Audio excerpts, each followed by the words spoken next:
अच्छा, last class में हो गया था assessment year, previous year, person, person हो गया था ना, पर्सन, लास्ट क्लास में पर्सन हुआ था।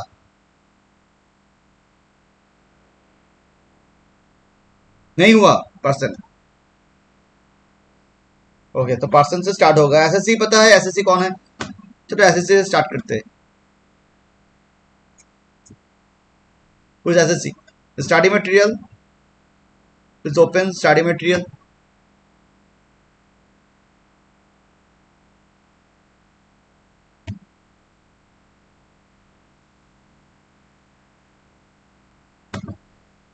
तो SSC,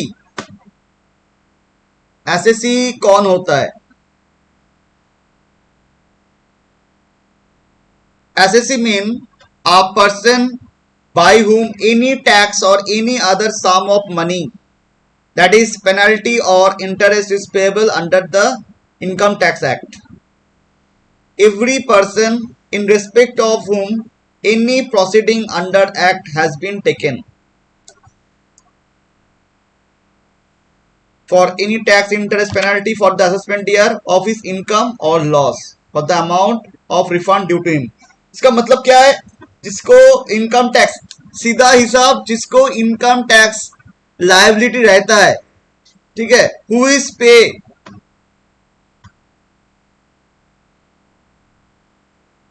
who is liable to pay tax, interest and penalty under Income Tax Act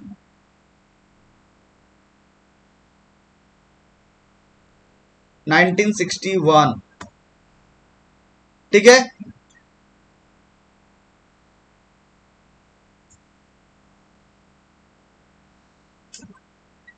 that is called SSC. लिख लो, सीधा हिसाब, सीधा बात है।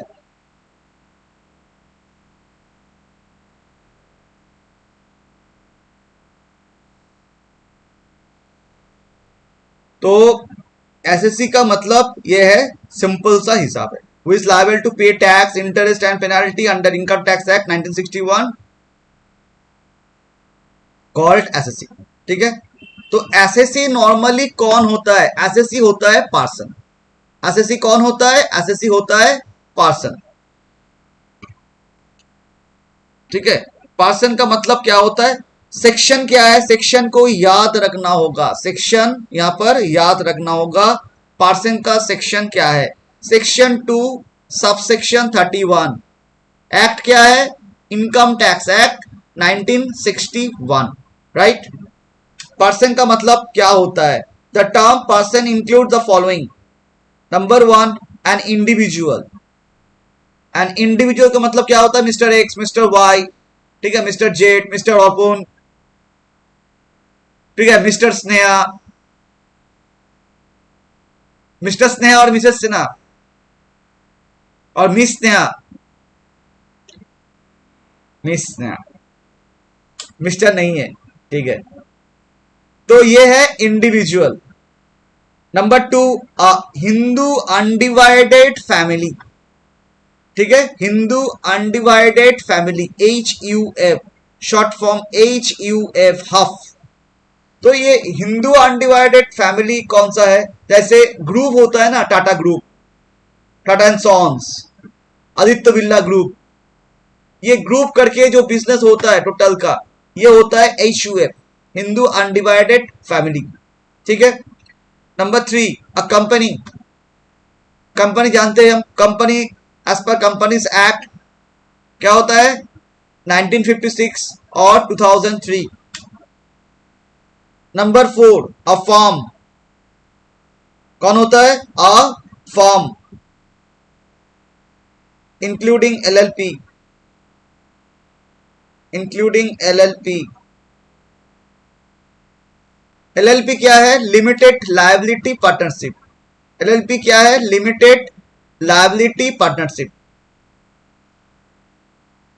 Number 5, AOP or BOI whether incorporated or not.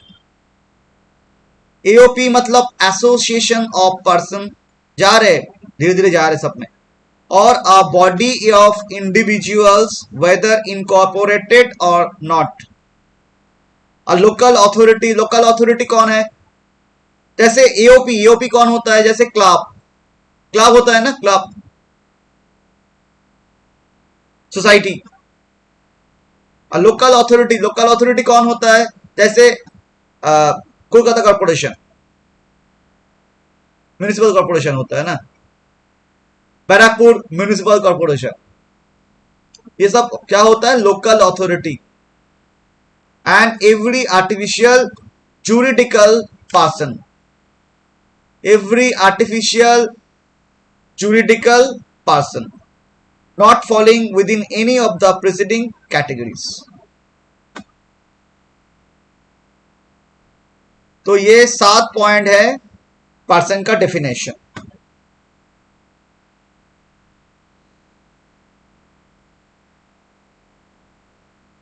तो इंडिविजुअल जानते हैं, इंडिविजुअल कौन है?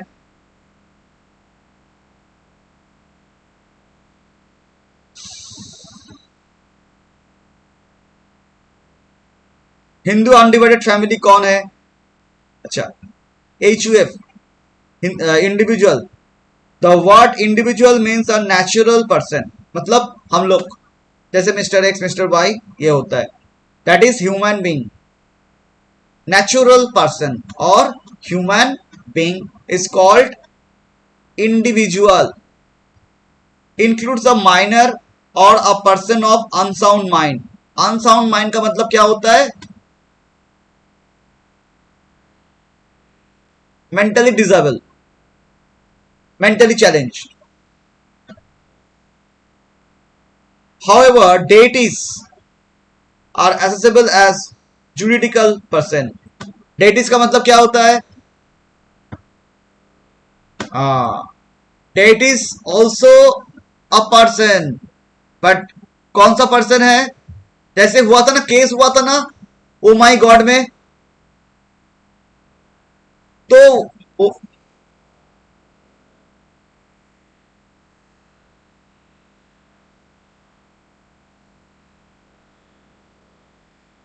Yes, messenger of God. जो एक्चुअली देखो, ओ माई गॉड जो पिक्चर है ना, पिक्चर हुआ था ओ माई गॉड, उसमें क्या हुआ था? डायरेक्टली तो गॉड पे, कौन सा गॉड पे हम केस करेंगे? शिव ठाकुर के ऊपर केस कर दिए हम, भगवान श्री कृष्ण के ऊपर केस कर दिया. ऐसे तो नहीं हो रहा था ना. तो वहां पर क्या हो रहा था? मैसेंजर ऑफ गॉड के ऊपर केस हुआ था. जैसे जो होता है ना, टेम्पल वगैरह होता है, आश्रम होता है, उनपे केस कर दिया है. तो ये जो होता है आश्रम, डाइटिस, एक्चुअली यहां पर जो मैसेंजर होता है, तो मैसेंजर ऑफ गॉड, तो ये कौन है?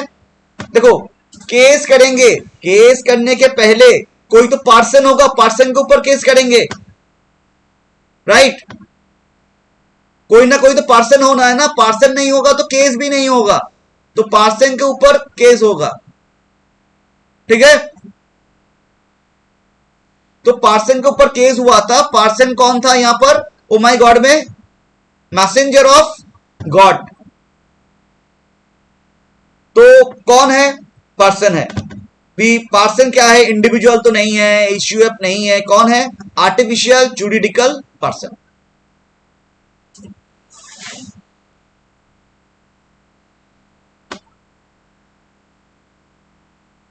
That is, trustee of discretionary trust shall be assessed as an individual.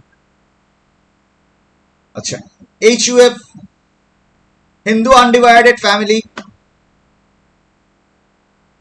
A Hindu undivided family consists of all persons linearly descendant from a common ancestor and include their wives and daughters.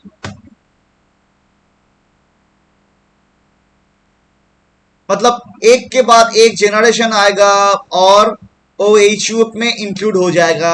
उसमें wife बाहर का person होता है normally, ठीक है? Wife भी क्या होगा? इंक्लूड होगा. यस, पहले ही तो बोल दिया है, पहले ही तो बोल दिया है। आदित्य बिरला ग्रुप हो सकता है, ऐसा हुआ है, ग्रुप होता है ना, ग्रुप मिला के जो बिजनेस होता है, तो ये है तुम्हारा हिंदू अनडिवाइडेड फैमिली। ठीक है, हाँ हाँ, हिंदू मतलब हिंदू, हिंदू मतलब हिंदू, हिंदू लॉ। हाँ, हिंदू लॉ का दो पार्ट होता है, एक होता है द्वयाभागा, दूसरा होता है मितक्षरा। ठीक है, तो ये हम लोगों का टैक्स में नहीं है, लॉ में, हिंदू लॉ है ना, हिंदू एक्ट। हम्म, तो वहां पर उसका जो दो पार्ट है वो वहां पर डिटेल्स में दिया हुआ है। ठीक है, अभी यहां पर नहीं आ रहे हैं हम। अच्छा, हिंदू अनडिवाइड फैमिली में उनका वाइफ भी इंक्लूड रहता है। वाइफ एक्चुअली बाहर का पर्सन होता है, बाहर से आता है, फैमिली में ज्वाइन करता है। डॉटर फैमिली में रहता है लेकिन शादी के बाद बाहर चला जाता है, तो डॉटर हो चाहे वाइफ हो, वो इंक्लूड रहता है कहां पर, फैमिली में। समझ में आ रहा है, Hindu undivided family. Tax point, only those undivided families are covered here to which Hindu law applies। जो बोल रहे थे हम, हिंदू लॉ जिस पे अप्लाई होता है। It also include Jain, Sikh families. तुम बोलोगे अरे सिख तो अलग पर्सन हो गया, मतलब अलग कास्ट का हो गया, हिंदू अलग हो गया। नहीं नहीं, यहां पर इसलिए बोल दिया है कि भाई जैन एंड सिख दोनों ही हिंदू लॉ में इंक्लूड होता है। कौन? नहीं, बुद्धिस्ट तो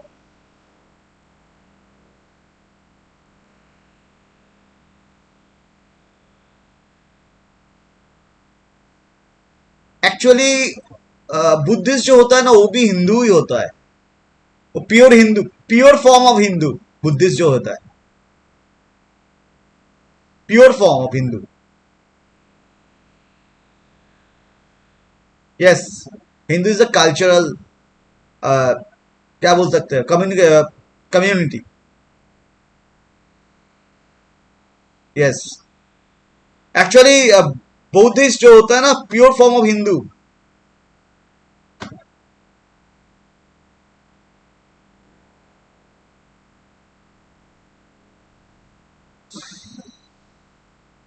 Once a family is assessed as Hindu undivided family, it will continue to be assessed as such till its partition।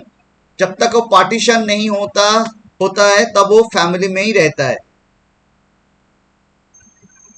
ठीक है, कंपनी, कंपनी यानी Indian company, any Indian company और any body corporate incorporated under laws of foreign country और any institution. ठीक है, Indian company कौन है देख लेना एक बार, डिटेल्स में नहीं आएगा।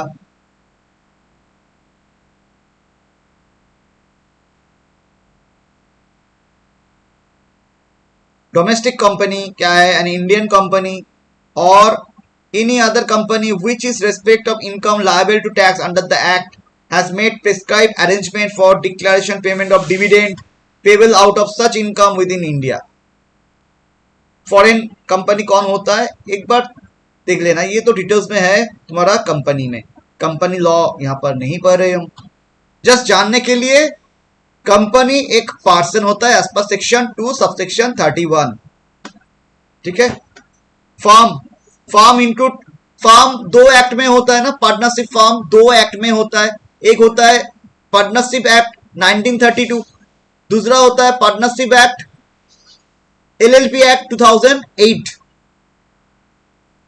ठीक है, तो फार्म में पार्टनरशिप जो है ना, जैसे एलएलपी वो भी इंक्लूड रहता है। Indian partnership act 1932, partnership means relationship between person who have agree to share profit of business carried on by all और एनी वन ऑफ देम। ये पार्टनरशिप का जो डेफिनेशन है 1932 का जो डेफिनेशन है वहां पर पढ़े थे हम। ठीक है, और डिटेल्स में फिर से नहीं आएंगे अभी। A partnership firm is a separate tax entity apart from its partner। Partner जो रहता है, इनकम टैक्स जब पढ़ोगे, पार्टनर्स जब रहता है, पार्टनर्स का अलग फाइल होता है। ठीक है, पार्टनर्स का अलग फाइल होता है एंड जो फार्म होता है ना, फार्म का भी अलग फाइल होता है इनकम टैक्स, क्योंकि पर्सन दो अलग होता है, उसका सेपरेट लीगल एंटिटी रहता है। In income tax a limited liability partnership shall be treated as at par. AOP association of person means a group of person.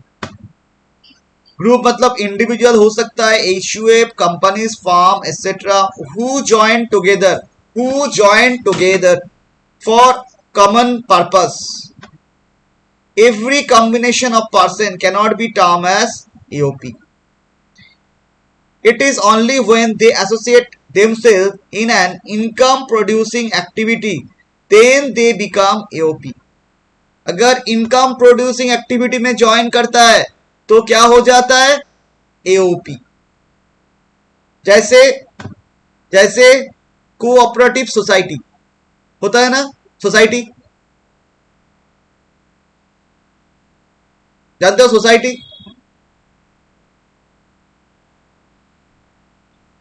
Whereas BOI means a group of individuals who join together for common purpose whether or not to earn income। तो jointly जब person join हो जाता है, लेकिन उसका मतलब क्या है, पर्पस क्या है? कॉमन पर्पस है। कोई भी पर्पस के लिए ज्वाइन हो सकता है एक साथ, इंडिविजुअल एचयूएफ अगर ज्वाइन होता है, लेकिन वो पर्पस में अर्निंग इंपॉर्टेंट पार्ट है, earning is the only important part, then called AOP. अगर earning is not important part then BOI. समझ में आ रहा है? बोल सकते हो, ठीक है।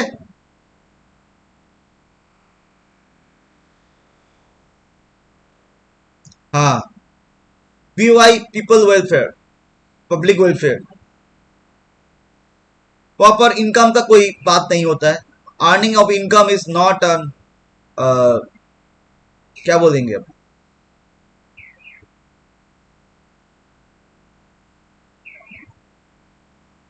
Only criteria.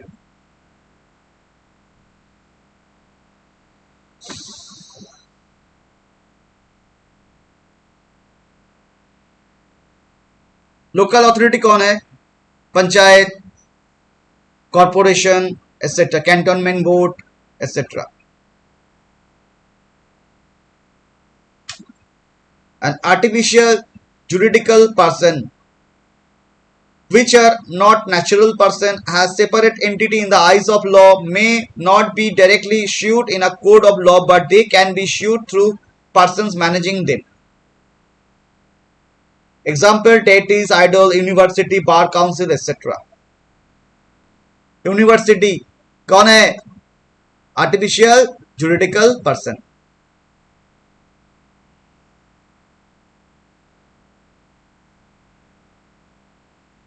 यहां पर कुछ एग्जाम्पल दिया हुआ है, जैसे कौन सा?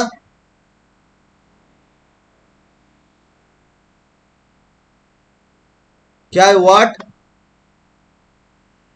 हाँ, सेम ही तो है। यस, हाँ, juridical person, artificial juridical person.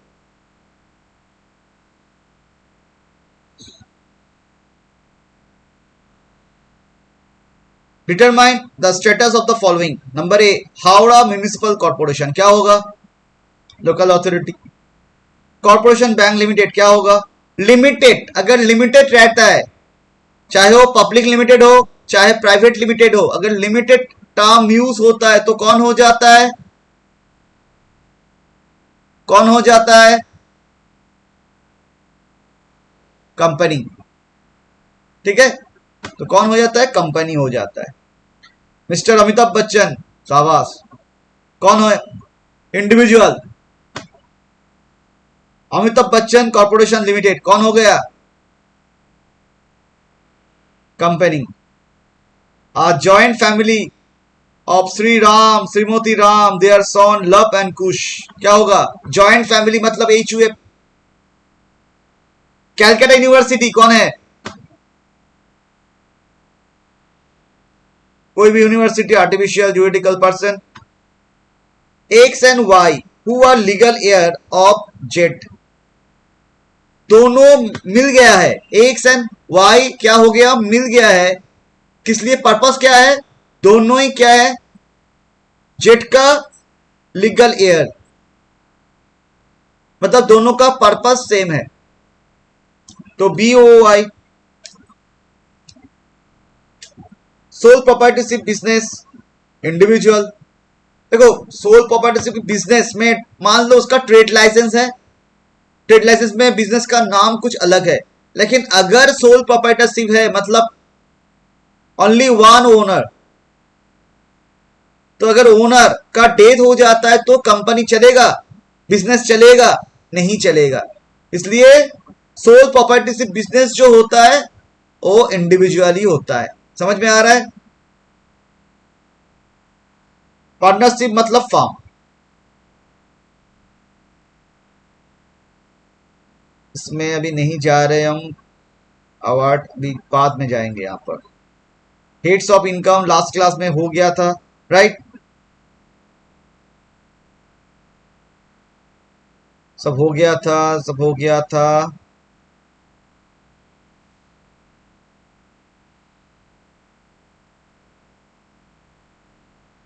अभी पर्सन का क्या रहता है? पर्सन तो पढ़ लिए हम। अभी पर्सन आ गया तो क्या देखेंगे?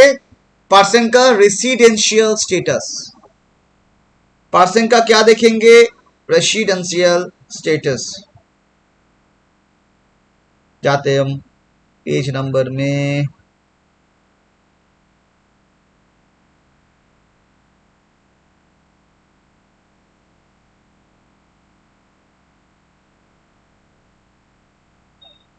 इसमें बाद में जाते हैं। ओल्ड रेजिम टैक्स रेट दिया हुआ है, बाद में जा रहे, जब टोटल इनकम करवाएंगे तब जाएंगे।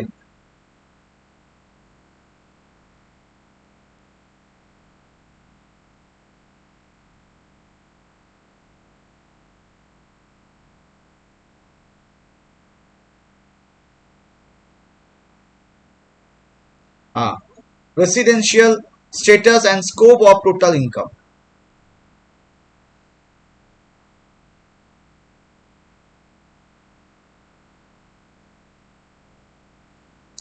तो रेसिडेंशियल स्टेटस किसका रहता है?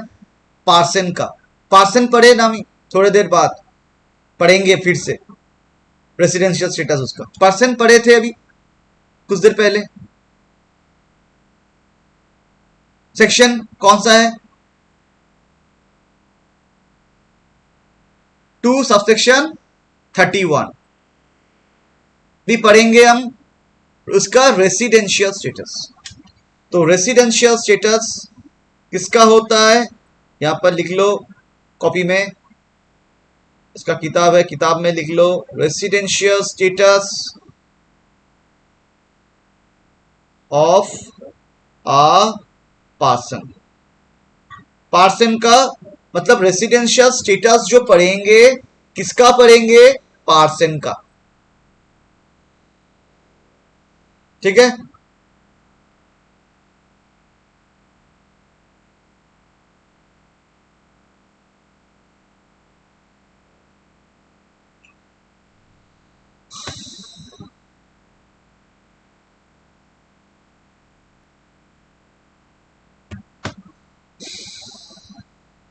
अच्छा, तो देखो पार्सन एक होता है इंडिविजुअल एंड HUF, दूसरा होता है अदर। ठीक है? Individual and HUF and other person जो है मतलब फर्म, कंपनी। क्या तुम्हारा नींद आ रहा है क्या? सो गए?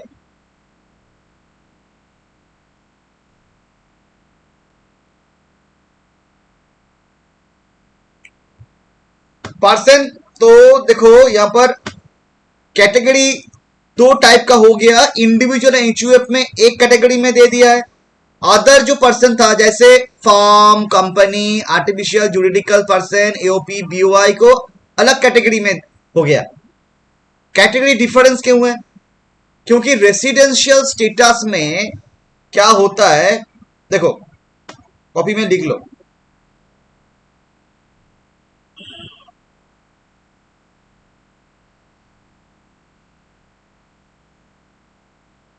रेसिडेंशियल स्टेटस में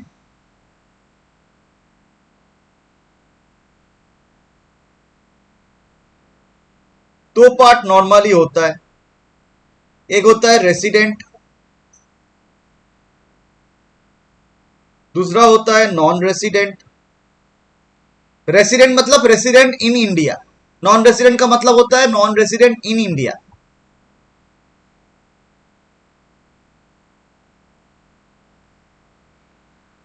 रेसिडेंट का दो पार्ट होता है,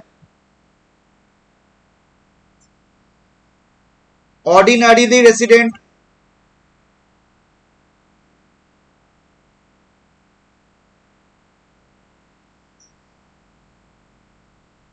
नॉट ऑर्डिनरीली रेसिडेंट।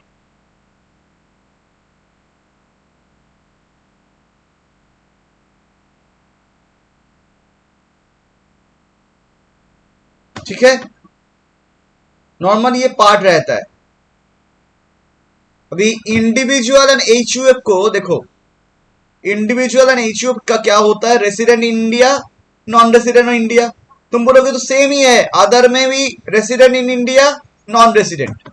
लेकिन इंडिविजुअल एंड एचयूएफ में क्या होता है, रेसिडेंट का कैटेगरी में दो पार्ट होता है, एक होता है ऑर्डिनरी रेसिडेंट, दूसरा होता है not ordinarily resident but resident, but not ordinarily. हम लोग ऑर्डिनरीली है। अभी उसका कैटेगरी क्यों है, डिवाइड क्यों है, मतलब ऑर्डिनरी का मतलब क्या होता है, कब होता है ऑर्डिनरी, कब होता है नॉट ऑर्डिनरीली, तो हम पढ़ेंगे, अभी सेक्शन पढ़ेंगे।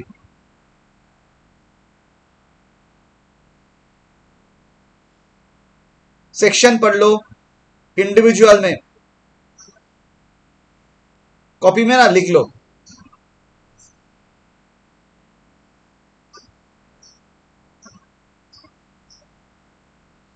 कॉपी है तो कॉपी में लिखो।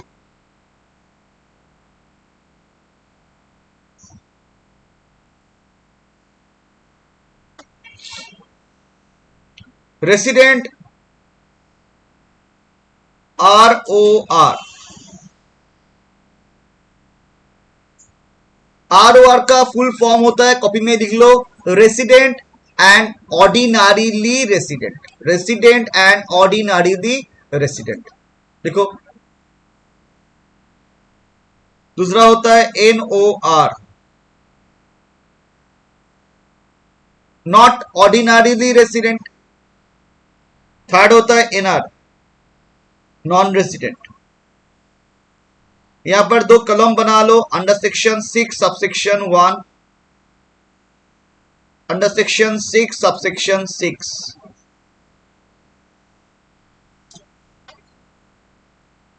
ऐसे दो कॉलम कर लो, तीन हेड करो यहां पर, मतलब ROR, NOR and NR, non resident. And section का दो कॉलम बना लो।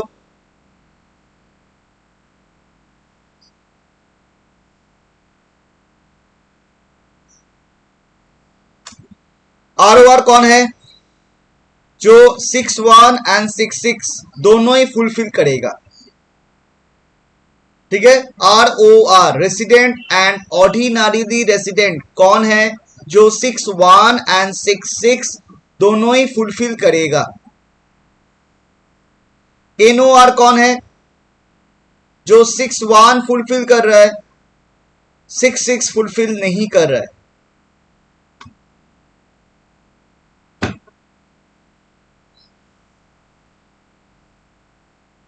एंड नॉन रेसिडेंट कौन है, जो 6(1) ही नहीं कर रहा है, और इसका तो कोई चांस ही नहीं है, जो 6-1 नहीं कर रहा है 6-6 होने का चांसेस ही नहीं आ रहा है, नहीं देखेंगे, मतलब ये नॉट एप्लीकेबल हो जाएगा।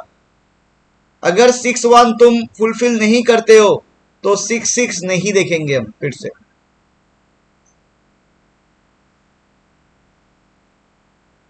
ये होता है बेसिक कंडीशन,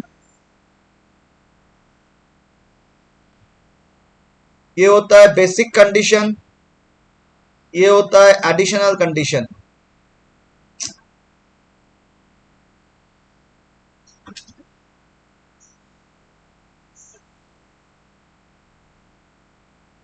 इसको बताएंगे हम बेसिक कंडीशन,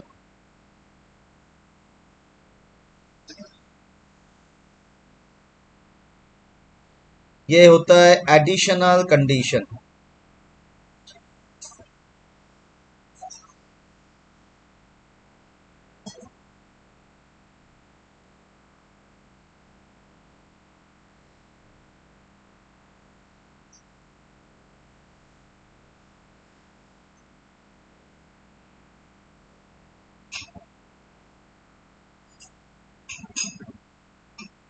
ठीक है, तो एक इंडिविजुअल ROR कब होता है?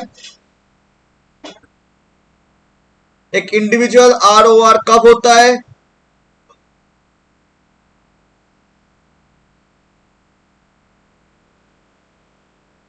जब 6-1 and 6-6 both are fulfilled or both are satisfied. NOR only 6-1 satisfied but didn't satisfy 6-6 in previous year. And 6-1 कौन है? 6-1 कौन है? 6-1 कौन है? जो 6-1 नहीं करेगा, 6-6 कर रहा है कि नहीं। अगर 6-1 नहीं हो रहा है तो 6-6 हो रहा है कि नहीं हो रहा है नहीं देखेंगे अब। क्लियर?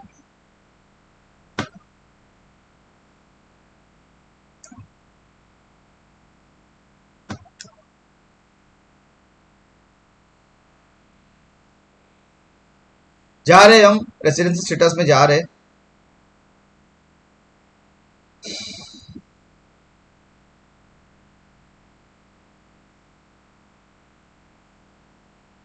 ये है, बहुत सारा रूल है, हम जाएंगे कौन सा रूल कब ये होता है। ठीक है, बहुत सारा रूल है, ये रूल में जाएंगे। ये पहले क्लियर करो कि ये क्लियर हो गया ना।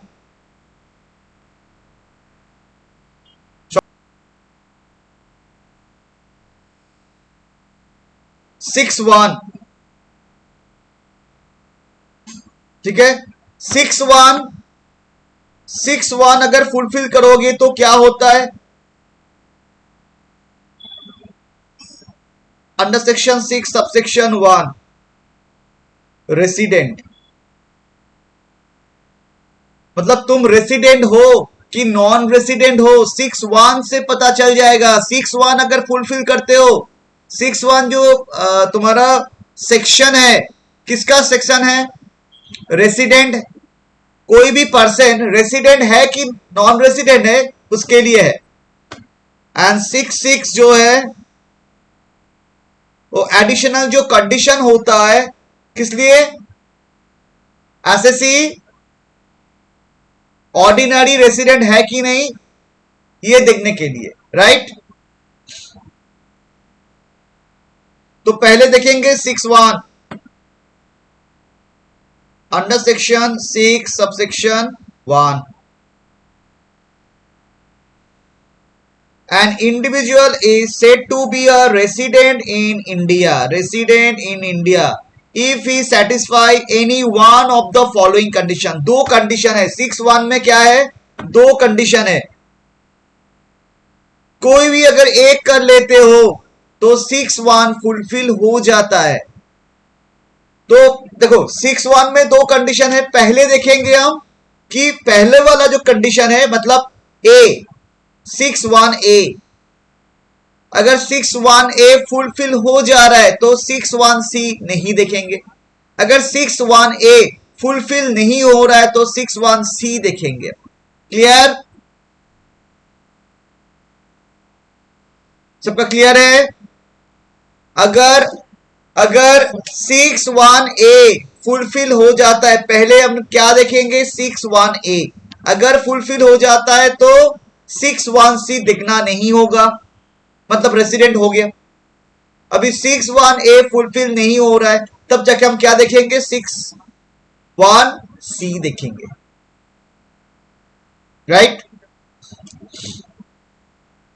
चलो पहले 61A क्या है?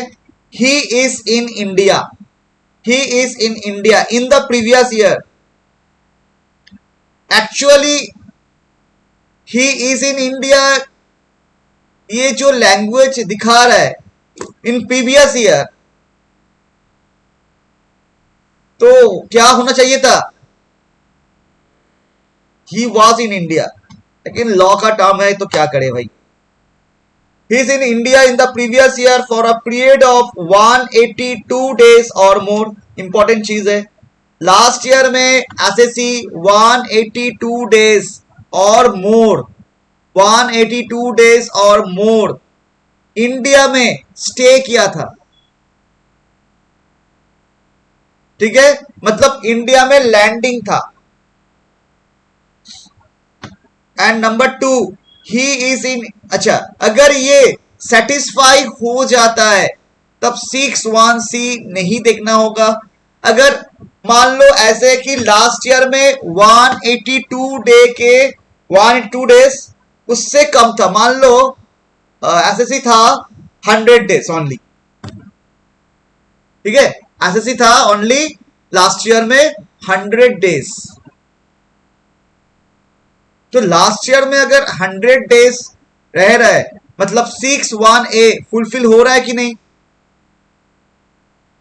नहीं हो रहा है, तब जाके अब क्या करेंगे? 61C देखेंगे, 61C देखेंगे। अभी 61C में क्या है? He is in India for a period of 60 days और more during the previous year.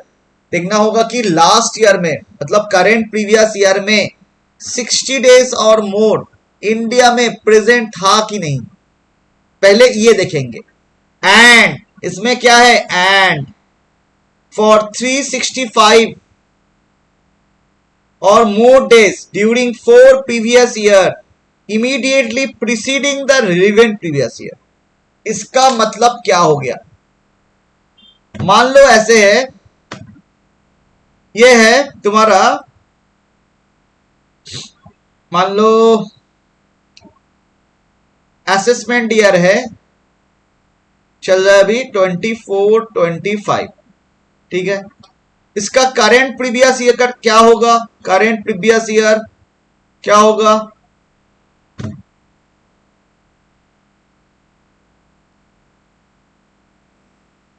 Twenty three twenty four होगा तुम्हारा current previous year, correct. Before preceding the previous year, four previous year preceding the current previous year. इसका मतलब क्या होता है? मतलब current previous year को छोड़ देंगे हम, उससे भी पहले का 4 साल, मतलब क्या होगा? 23 20, हाँ बोलो, 22 23 21 22 20 21 19 20, ये होता है 4 previous year preceding the current previous year. Preceding का मतलब क्या होता है? पहले, उससे पहले। तो ये हो गया करेंट प्रीवियस ईयर, ये छोड़ के प्रीसीडिंग 4 प्रीवियस ईयर में और इंडिया में एटलीस्ट 365 डेज स्टे किया था। Rule clear?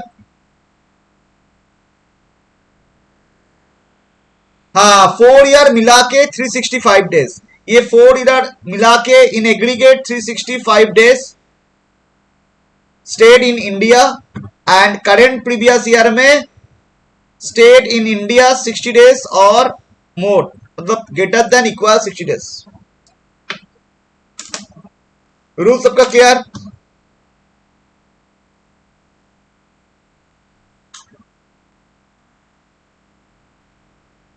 चलो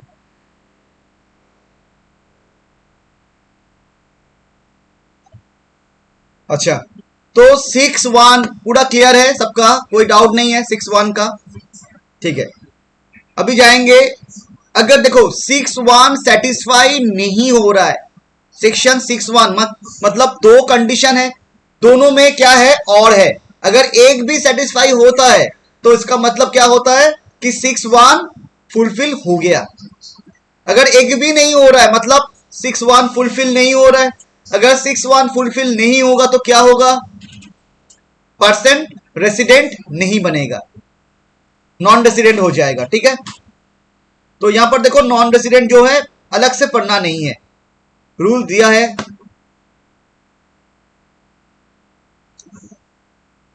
देखो यहां पर इलास्ट्रेशन देखो, sham came to India first time during previous year 23-24. During the previous year, he stayed in India for 50 days. देखो 23-24 में पहले बार इंडिया में आया है, इसका मतलब पहले वो इंडिया में नहीं था, पहले वो इंडिया में नहीं था, मतलब 6-1 का जो कंडीशन है ना, सेक्शन 6-1 का कंडीशन है, सेक्शन 6-1 का दो कंडीशन है। क्या कंडीशन है, एक 6-1 ए, दूसरा है 6-1 सी। तो पहले बार इंडिया में आ रहा है, इसका मतलब कौन सा कंडीशन नहीं देखेंगे, 6-1 सी और 6-1 ए।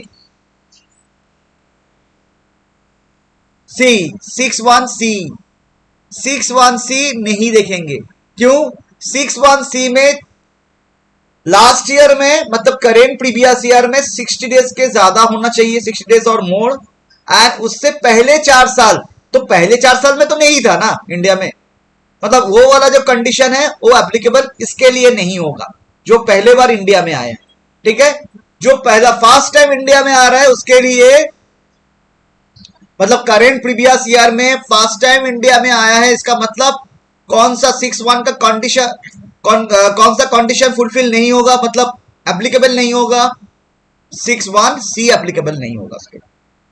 तो अगर उसको 6-1 फुलफिल करना है तो ओनली 6-1 ए उसको फुलफिल करना है, मतलब लास्ट ईयर में उसको 180 डेज 2 डेज और मोर स्टेट इन इंडिया।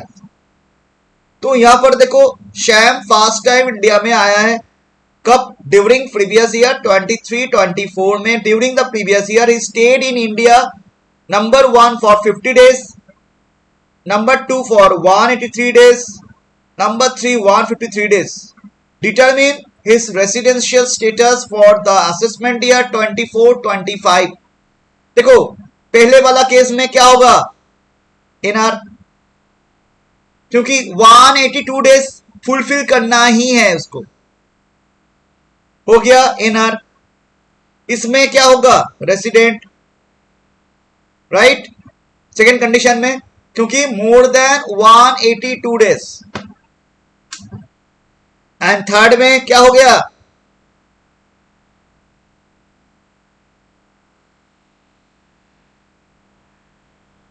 नहीं वो तो पहले बार इंडिया में आया है ना, तो कौन सा नहीं देखेंगे, 6-1 सी नहीं देखेंगे, ओनली 6-1 ए देखेंगे। तो 6-1 ए तो फुलफिल नहीं हो रहा है, नॉन रेसिडेंट एनआर, समझ में आ रहा है। हाँ अगर पहले बार इंडिया में आ रहा है तो 6-1 का ए नंबर जो कंडीशन है वो फुलफिल करना है, मतलब प्रीवियस ईयर में क्या करना है, at least 182 days must be presented in India, must be state in India, okay, हो गया, काम खत्म।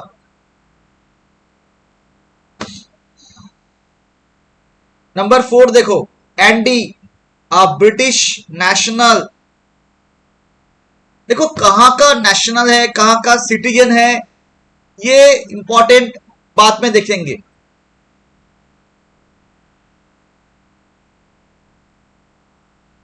Comes to India for the first time during 1920, तो मतलब वो पहले आ चुका है। मतलब इसके लिए 61A और 61C दोनों ही इसके लिए ऑलमोस्ट एप्लीकेबल हो गया, right. During the financial year 1920, 2021, 21-22, 22-23 and 23-24, he was in India for 55 days, 60 days, 80 days, 160 days and 70 days respectively. Determine his residential status for the assessment year 24-25. मतलब whether he was resident और non resident. पहले 61 से यही पता चलेगा, 61 से कभी भी ये पता नहीं चलेगा कि वो ऑर्डिनरी है कि नॉट ऑर्डिनरी है। इसके लिए 66 देखना होगा। अभी तो 66 नहीं पढ़े हम लोग। तो देखो 1920, 2021, 21, 22, 22, 23 एंड 23, 24 में कितना दिन रहता? 23, 24 में 70 डेज। तो 23, 24 क्या हो गया? करेंट प्रीवियस हो गया। अगर तुम्हारा असेसमेंट ईयर 24, 25 है तो करेंट प्रीवियस ईयर क्या हो गया? 23, 24, राइट। ठीक है। अभी 23, 24 में 182 डे से कम रहा है इंडिया में। ठीक है। तो अगर कम स्टे कर रहा है 182 डेज से, फिर क्या देखेंगे? 61C देखना होगा। हाँ, अभी 61C देखेंगे। क्यों? तो 61C जब देखेंगे, पहला कंडीशन क्या है 61C का? कि एटलीस्ट प्रीवियस ईयर में 60 डेज स्टे करना ही है इंडिया में। तो प्रीवियस ईयर में 70 डेज है, तो मतलब पहला वाला जो कंडीशन फुलफिल हो गया। अभी देखेंगे करेंट प्रीवियस ईयर छोड़ के उसके पहले का 4 साल में मिला के 365 डेज इन एग्रीगेट हो रहा है कि नहीं। ठीक है। 55, 60 इसको प्लस करो, प्लस प्लस प्लस जाके कितना दिन हो रहा है? 355 डेज हो रहा है। तो मतलब ये 365 डेज नहीं हो रहा है, राइट। अगर 61C में जा रहे हो, इसका मतलब दोनों ही फुलफिल करना होगा। मतलब प्रीवियस ईयर में भी तुमको रहना होगा मिनिमम 60 डेज एंड उसके पहले का 4 साल मिला के तुम इन एग्रीगेट 365 डेज रहना ही है। तो ठीक है, पहले वाला कंडीशन फुलफिल कर लिया, मोर देन 60 डेज। लेकिन 4 साल मिला के 365 जो है फुलफिल कर नहीं पाए, तो क्या हो गया? नॉन रेसिडेंट हो गया। तो एसएससी हो गया एनआर, क्योंकि 61 since is not fulfilling section 6 subsection 1। Clear?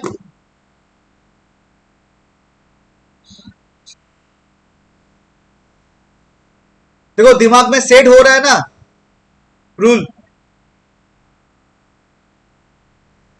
ठीक, यहां से क्वेश्चन देता है। हाँ, हर टर्म में नहीं देगा, ग्रेजुएशन में तो देगा ही, लेकिन प्रोफेशनल कोर्स में सीए में जाओ चाहे सीएमए में जाओ तो दोनों में ही देता है, लेकिन कब देगा पता नहीं है। हर टर्म में ये हो सकता है कि नहीं दे पाए, बहुत सारा कुछ है ना उसमें, लेकिन इंपॉर्टेंट चीज है, जानना ही है, क्योंकि रेसिडेंशियल स्टेटस कोई भी एक्ट पे नहीं है। जहां पर भी पढ़ो रेसिडेंशियल स्टेटस है, चाहे तुम कंपनी लॉ पढ़ो, चाहे तुम कॉन्ट्रैक्ट एक्ट पढ़ो, जहां पर ही जाओ, ठीक है, जो रेसिडेंशियल स्टेटस, रेसिडेंट होना है, रेसिडेंट बनना है, ये जो रेसिडेंट बात, रेसिडेंट का जो बाद आता है ना, कहां से आता है? एज पर income tax act, only income tax act में ही रेसिडेंट का बात बताया गया है, ठीक है। तो ये बहुत इंपॉर्टेंट सेक्शन है। अच्छा, इसका भी कुछ एक्सेप्शन है, एक्सेप्शन बहुत इंपॉर्टेंट, एक्सेप्शन जानना ही है। क्या है exception?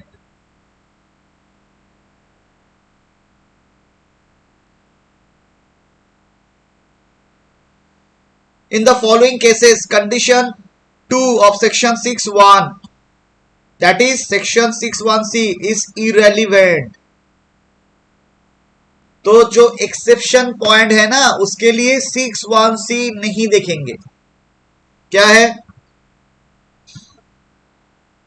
Number 1, an Indian citizen, कौन है? इंडियन सिटीजन, एज पर citizen Indian citizenship act, who leaves India during previous year for employment purpose, मतलब Indian citizen but last year में इंडिया छोड़ दिया है फॉर एम्प्लॉयमेंट पर्पस, तो उसके लिए हम कौन सा सेक्शन देखेंगे? 6(1) का ए कंडीशन देखेंगे। समझ में आ रहा है? उसके लिए 6(1) का सी एप्लीकेबल नहीं है। नंबर 2 वाला, an Indian citizen who leaves India during the previous year as a member of crew of an Indian ship, Indian ship का क्रू मेंबर है,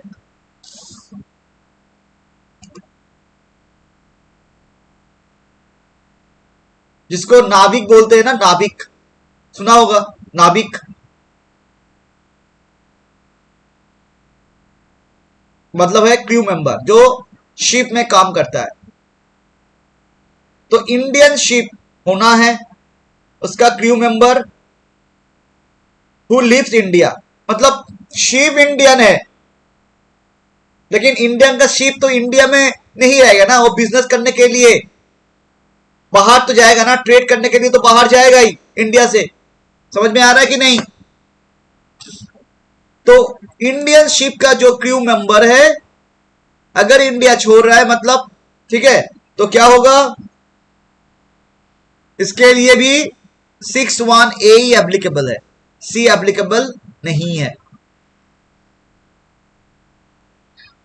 मतलब 6(1)(a) मतलब 182 डेज प्रेजेंट रहना ही है इंडिया में ड्यूरिंग प्रीवियस ईयर। यहां पर देखो नंबर बी वाला जो पार्ट, ये चेंज हो गया, ये रूल चेंज हो गया। अभी तक तो ठीक है, ए वाला पार्ट तक सेम था, जैसे पहले भी पढ़ चुके, तुम ग्रेजुएशन में पढ़े थे, 11th 12th में भी पढ़े होंगे, सेम रूल है, अभी तक सेम रूल था, लेकिन बी पॉइंट से वहां पर और एक पॉइंट था जो क्या है ना, Indian origin came to India, Indian origin came to India था ना एक रूल।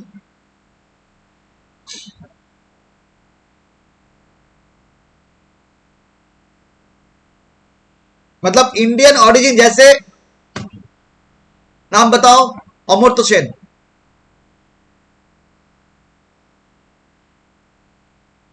ठीक है,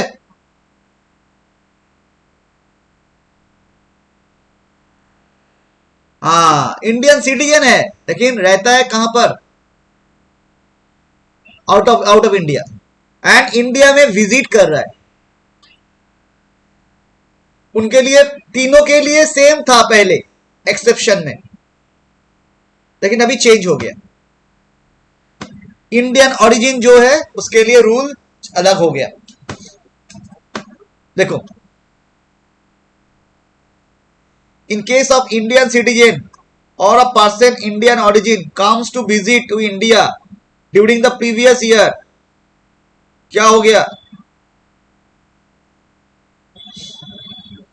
condition 2 of section 6(1) is applicable. मतलब इनके लिए पहले भी, मतलब पहले इनके लिए 6(1)(a) सिर्फ एप्लीकेबल था, 6(1)(c) एप्लीकेबल नहीं था, लेकिन अभी क्या हो गया?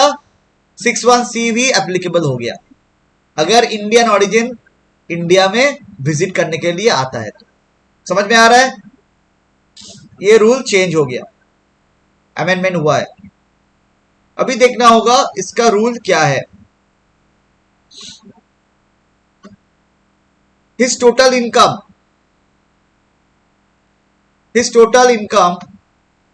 Other than income from foreign source, foreign में स्टे कर रहे हैं मतलब फॉरेन से इनकम है, तभी ना फॉरेन में है। तो फॉरेन सोर्स का इनकम छोड़ के टोटल इनकम जो है अगर एक्सीड कर रहे हैं 15 lakh during the previous year, मतलब इंडियन ओरिजिन इंडिया में स्टे नहीं करता है, बाहर स्टे करता है, तब भी उनका इनकम इंडिया में 15 लाख से ज्यादा है, प्रॉपर्टी बहुत ज्यादा है, जैसे अमर्त्य सेन का तो हो ही जाएगा, करोड़ों का प्रॉपर्टी है। एक बार तो हम लोगों का प्राइम मिनिस्टर भी एनआर हो गया था। इंडिया का प्राइम मिनिस्टर 2018, शायद 2018 साल था वो, इंडियन प्राइम मिनिस्टर इंडिया में नॉन रेसिडेंट हो गया था एज पर इनकम टैक्स एक्ट, जानते हो?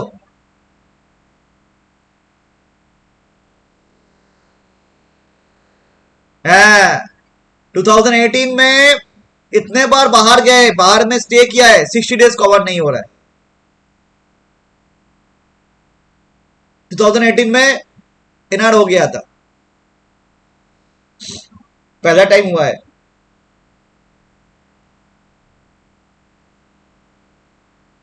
अच्छा, इनके लिए जिसका इनकम एक्सीड कर रहा है 15 लाख, ही is in India for a period of 120 days और मोर,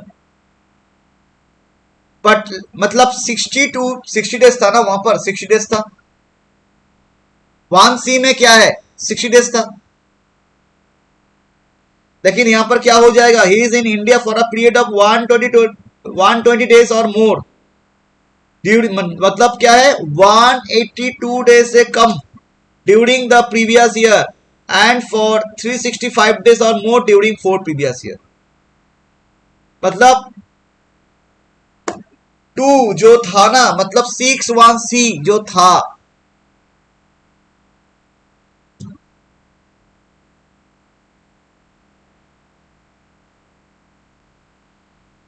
तो अगर इंडियन ओरिजिन इंडिया में विजिट करने आ रहे तो उसके लिए रूल क्या है? अगर इंडिया में इनकम 15 लाख से ज्यादा है, फॉरेन सोर्स मतलब उसको छोड़ के, ठीक है, अगर इंडिया में इनकम 15 लाख एक्सिट कर रहा है तो उनके लिए रूल क्या हो जाएगा? 120 डेज, जो 60 डेज था ना 6(1)(c) में, इनके लिए वो रूल हो जाएगा 120 डेज एटलीस्ट रहना होगा, एंड 4 साल का रूल सेम है, ठीक है। अगर 15 लाख से कम है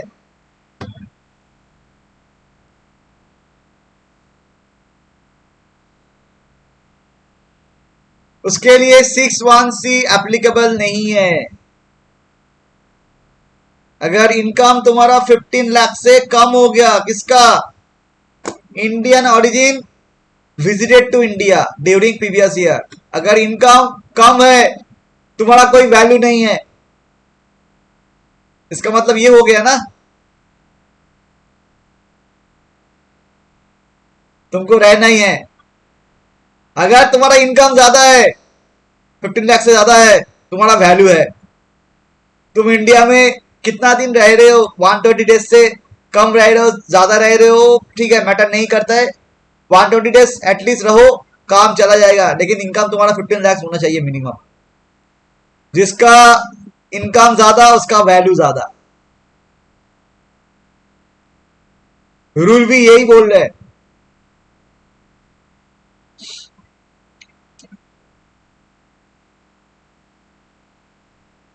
अच्छा,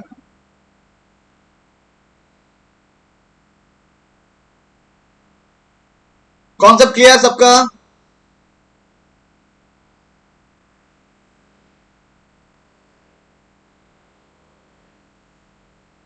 नहीं नहीं नहीं नहीं, फॉरेन करेंसी में कैसे अर्न होगा भाई? इंडिया में अर्न हो रहा है तो फॉरेन करेंसी में कैसे अर्न होगा?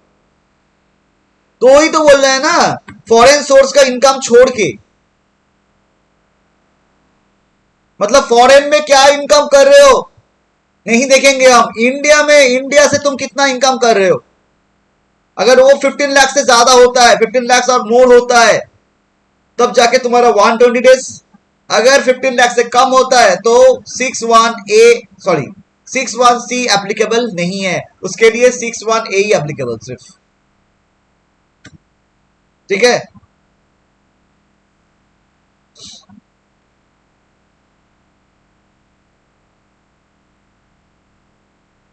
किसी को कोई डाउट, कोई question?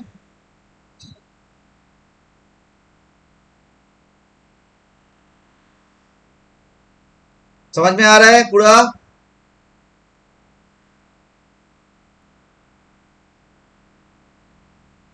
Number 5, Miss Paul, an Indian citizen, left India for first time on 1st April 2023 for joining job in Tokyo. Japan में चला गया। She came to India on 11th Jan 2024 for only 170 days. Determine her residential status for the previous year 23-24. Indian citizen है, Indian citizen left India for कौन सा purpose?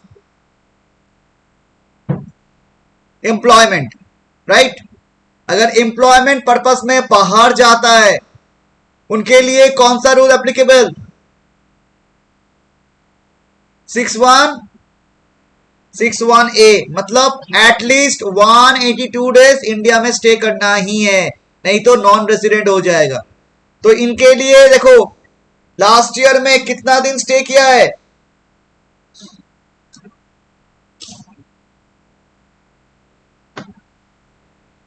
Last year में India में कितना दिन स्टे किया था?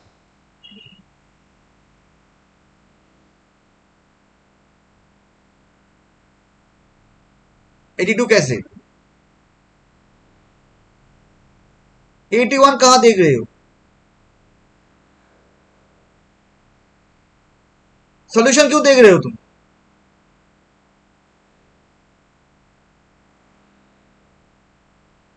अरे भाई क्या सोल्यूशन देख रहे हो?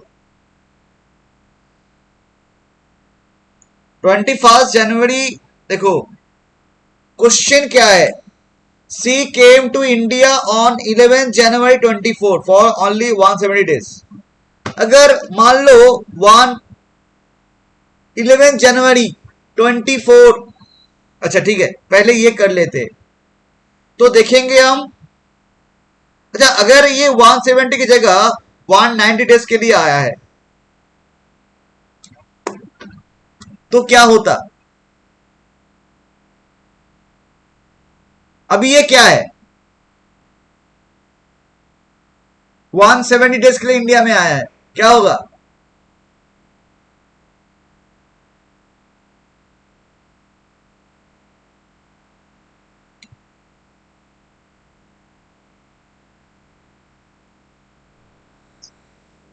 हाँ 190, अगर 190 डेज के लिए आती तो क्या होता?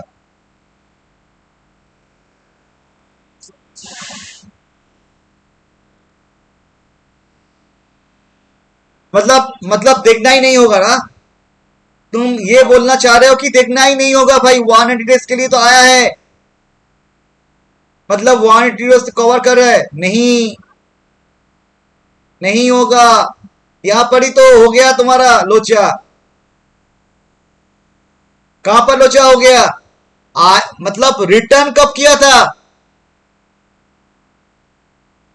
11 जनवरी 24। अभी 11 जनवरी 24 से 31 मार्च तक देखेंगे। मिस पाल आई थी फॉर 170 डेज और 190 डेज वट एवर, लेकिन इस साल में कितना दिन हो रहा है ये देखेंगे ना। कितने दिन के लिए आए थे ये नहीं देखेंगे हम। इसका मतलब वीसा परमिटेड है, मतलब एयरपोर्ट में आ रहा है, एयरपोर्ट पे से जा रहा है, इंडिया में लैंडिंग 170 डेज के लिए होगा। लेकिन हम लोगों को देखना होगा एक साल के लिए ना। अगर ईयर कंप्लीट 31 मार्च कंप्लीट हो जाता है तो 31 जनवरी 24 में आया है, 31 मार्च तक देखेंगे कितना दिन हो रहा है। समझ में आ रहा है कि नहीं? कितने दिन के लिए आया था ये नहीं देखेंगे हम। क्लियर? इसमें ही लैंग्वेज का प्रॉब्लम कर दिया है, मतलब स्टूडेंट यहां पर फंस जाएगा अगर उसके जगह 190 डेज दे देगा। क्या बी केयरफुल। तो देखो, अगर सोल्यूशन में जाएंगे, इसके लिए कौन सा रूल एप्लीकेबल है पहले ये ठीक कर लेते हैं। इसके लिए कौन सा रूल एप्लीकेबल है? 61A करना ही है। तो 61A मतलब लास्ट ईयर में 182 डेज रहना होगा इंडिया में। अभी देखेंगे, चेक करेंगे कि लास्ट ईयर में 182 डेज स्टे किया था कि नहीं। क्लियर? लास्ट ईयर में 182 डेज स्टे किया था कि नहीं, अभी ये चेक कर लेंगे। तो लास्ट ईयर मतलब 23-24 में।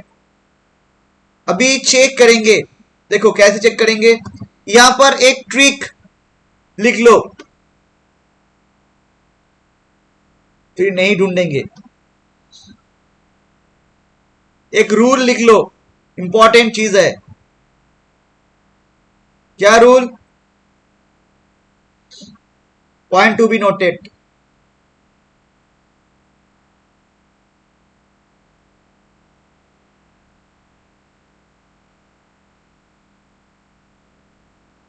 Point to be noted. अच्छा, यहां पर नहीं लिखेंगे, पर में जाएगा है मेरा, पर में लिखेंगे।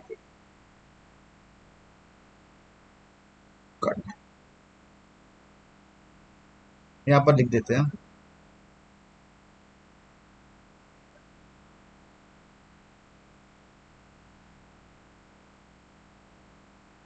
क्या point to be noted?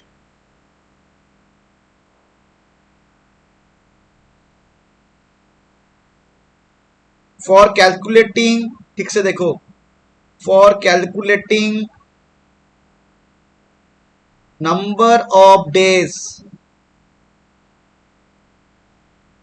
State in India,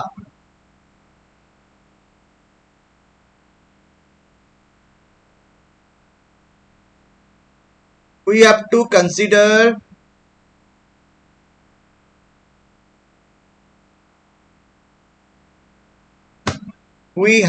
consider क्या कंसिडर करना होगा?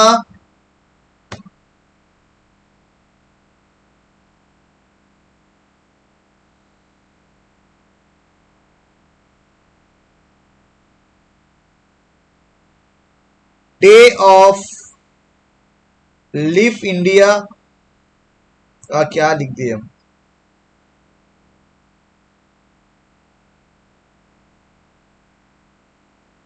And day of coming India.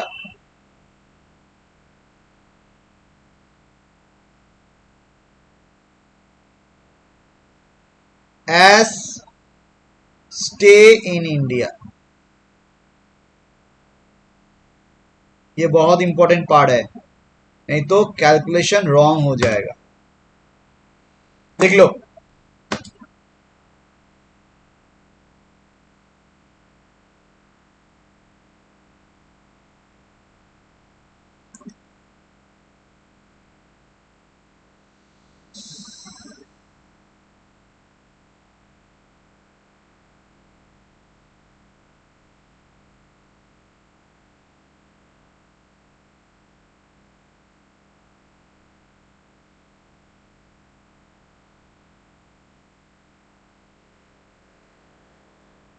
हाँ, पहले लिख लो, समझाएंगे तो जरूर समझाएंगे।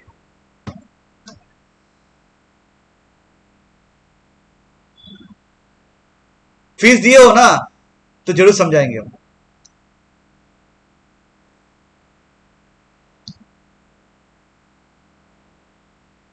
आई am liable to make understand.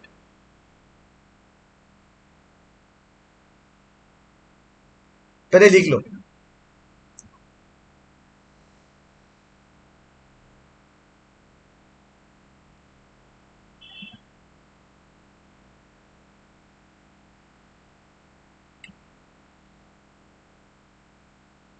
हो गया?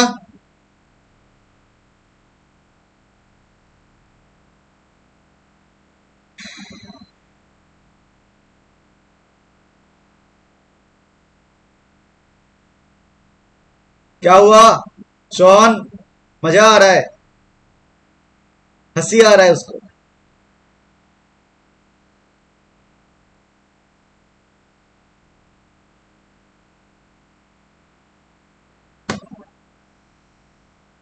ये मजा लग रहा है, बाद में सजा हो जाएगा।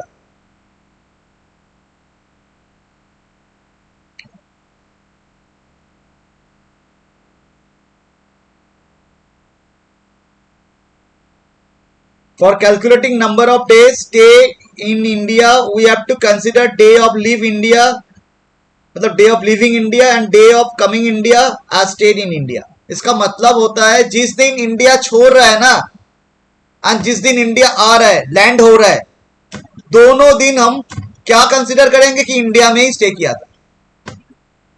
समझ में आ रहा है? मतलब जिस दिन इंडिया छोड़ रहे हैं ना, उस दिन तो इंडिया में लैंडिंग था, उसका पैर तो इंडिया में ही है।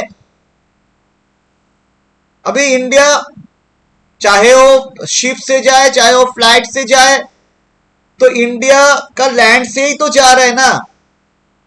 तो जिस दिन इंडिया छोड़ रहा है तो उस दिन हम कंसिडर करेंगे, अगर 1 मिनट के लिए भी इंडिया में रहा है मतलब कंसिडर करेंगे कि इंडिया में स्टे किया था। जिस दिन आ रहा है उस दिन भी तो लैंड होगा ना इंडिया में, उसी दिन को कंसिडर करेंगे फिर इंडिया में स्टे कर रहा है। समझ में आ रहा है? यस, जिस दिन छोड़ रहा है जिस दिन आ रहा है, दोनों ही कंसिडर करेंगे कि इंडिया में स्टे कर रहा है। क्या मेंशन करेगा? कौन? क्वेश्चन में नहीं बताया, क्वेश्चन ठीक से पढ़ो। फर्स्ट अप्रैल को जा रहा है, इंडिया छोड़ रहा है, 11 जैन को इंडिया आ रहा है, दोनों दिन कंसिडर करना होगा ना इंडिया में स्टे। जब तुम नंबर ऑफ डेज कैलकुलेट करोगे तो दोनों दिन तुम क्या करोगे, इंडिया में स्टे कर रहे हो ऐसे कैलकुलेट करोगे। ठीक है, अभी समझ में आ रहा है?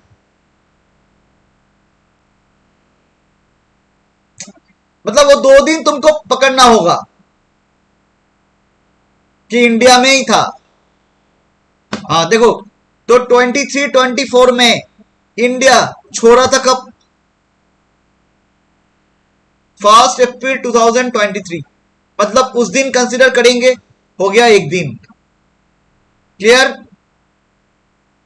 तो अप्रैल में एक ही दिन इंडिया में था, बस बाकी दिन नहीं था क्लास। अभी फिर से कब आया? अप्रैल, ये हो गया अप्रैल, देखो ये हो गया अप्रैल। फिर आया है 11 जैन। अभी जनवरी कितना दिन का होता है? 30 और 31। 31 में, 31 में से तो 31 दिन नहीं रहा ना इंडिया में। कब आया है? 11। अरे तुमको नींद आ रहा है क्यों?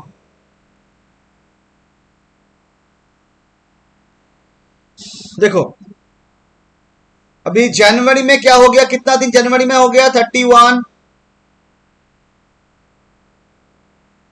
किस दिन आया है? 31 से 11 माइनस करेंगे, प्लस करेंगे 1, ये हो गया जनवरी। ऐसा क्यों? 31 मतलब 31 दिन क्या होता है, जनवरी का होता है, ठीक है। उसमें से पहले हम मान लेंगे कि 11 तक नहीं था इंडिया में, तो कितना दिन हो गया,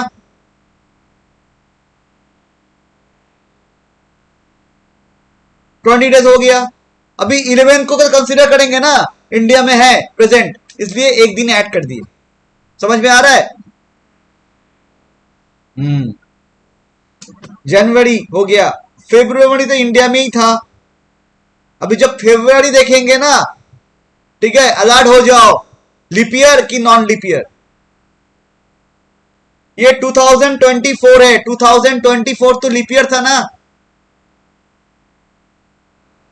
लीप ईयर, अरे लीप ईयर कैसे होता है, अगर year is divisible by 4 then it is leap year. 2024 divisible by 4 ना।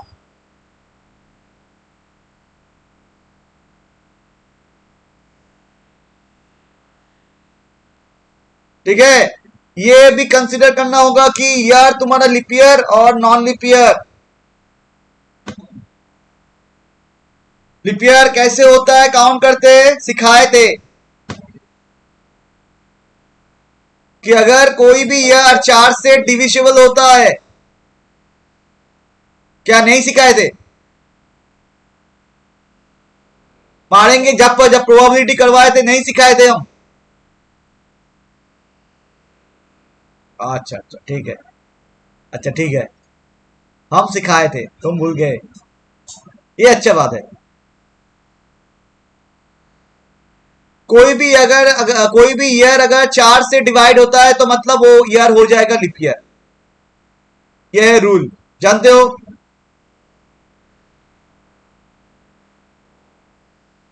ठीक है, अभी याद कर लो, सबको पता है ना रूल। कोई भी ईयर अगर चार से डिवाइड होता है तो वो ईयर लीप ईयर हो जाता है। अभी देखो 2020 क्या था, लीप ईयर था ना। अभी 4 से डिवाइड करो, डिवाइड हो जाएगा, ये रूल है। तो अभी फरवरी कितना दिन का है, 29 डेज फरवरी, एंड मार्च 31, क्योंकि वो तो 170 डेज के लिए आया है ना इंडिया में, तो मतलब ये दिन तो कंसिडर करेंगे ही, और नहीं जाएंगे। तुम बोलोगे 170 डेज तो कवर ही नहीं हो रहा है, नहीं कवर तो होगा, अगर इस साल में होगा, कहां बताया है? वो आया है 170 डेज के लिए इंडिया, और फिर 170 डेज के बाद ही इंडिया छोड़ेगा।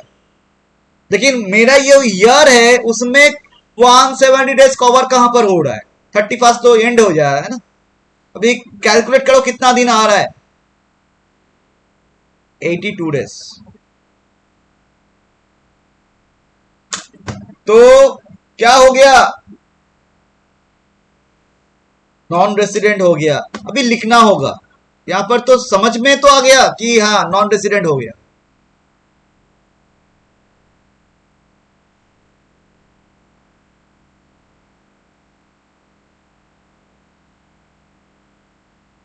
समझ में आ रहा है? ठीक, बोलो।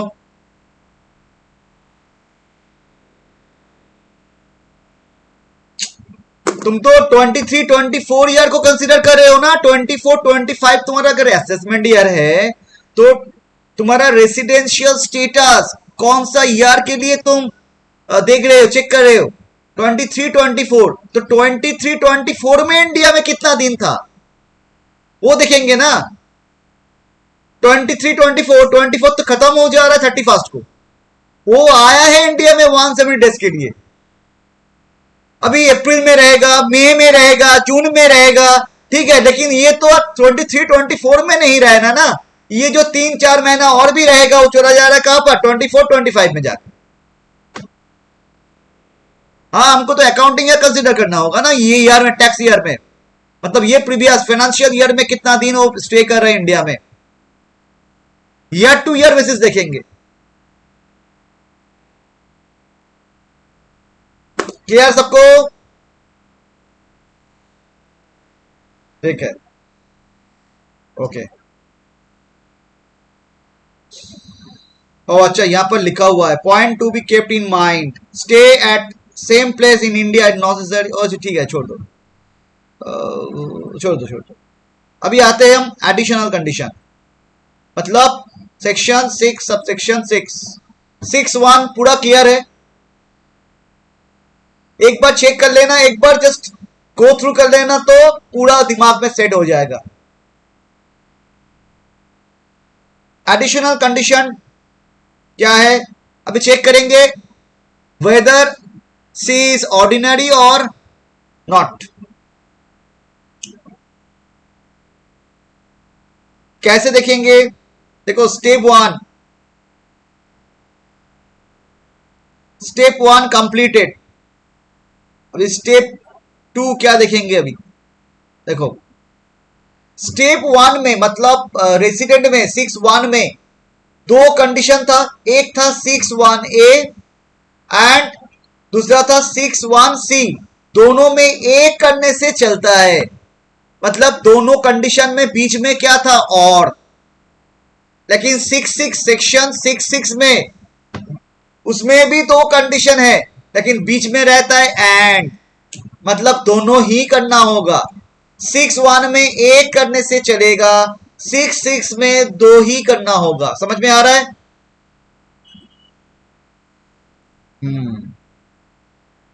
देखो बीच में एंड लिखा हुआ है, एंड। देखो क्या है condition number A, he has been resident in India. क्या होना है? Resident in India, that means he has to fulfill 6 section 6 subsection 1। कितने दिन के लिए? At least 2 out of 10 previous year immediately preceding the relevant previous year. इसको दिमाग में सेट कर लो कि जब भी तुम 6(6) पढ़ोगे ना, जब भी तुम 6(6) पढ़ोगे क्या होगा? करेंट प्रीवियस ईयर छोड़ देंगे, उसके पहले का देखेंगे। 6(1) में करेंट प्रीवियस ईयर को भी कंसीडर कर रहे थे हम 6(1)(a) में, एंड 6(6)(c) में क्या कर रहे थे हम?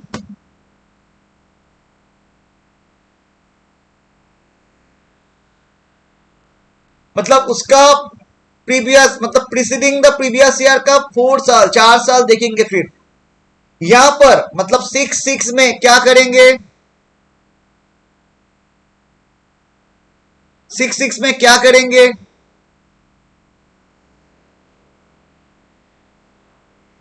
हाँ, करेंट प्रीवियस को कंसिडर नहीं करेंगे हम, क्या कंसिडर करेंगे? यस, मतलब करेंट प्रीवियस छोड़ के कंसिडर करेंगे। बोलो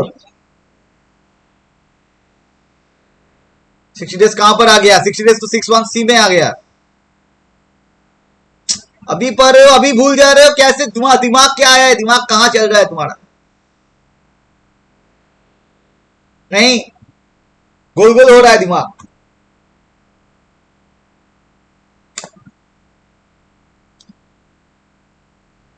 अच्छा, तो 6(6) का पहला कंडीशन क्या है?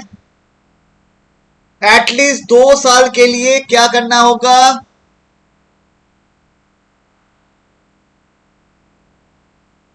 इंडिया में स्टे नहीं, रेसिडेंट होना है, मतलब 6(1) को फुलफिल करना है। Out of 10 previous year preceding the current previous year. देखो preceding the current previous year एक कॉमन है, किसके लिए? 6(6) के लिए, करेक्ट। एंड नंबर बी,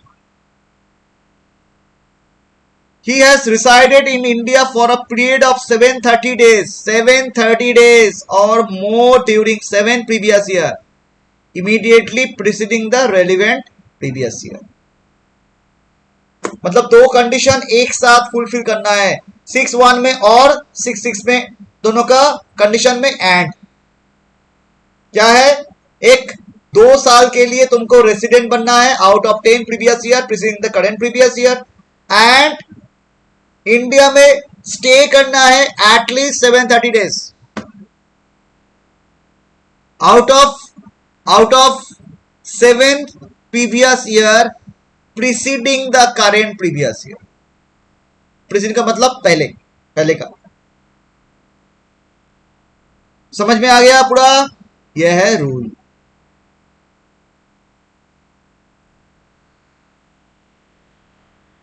हाँ, हम लोग तो कभी बाहर ही नहीं गए, सच्चे मन से इंडियन है। नहीं नहीं, सभी है इंडिया।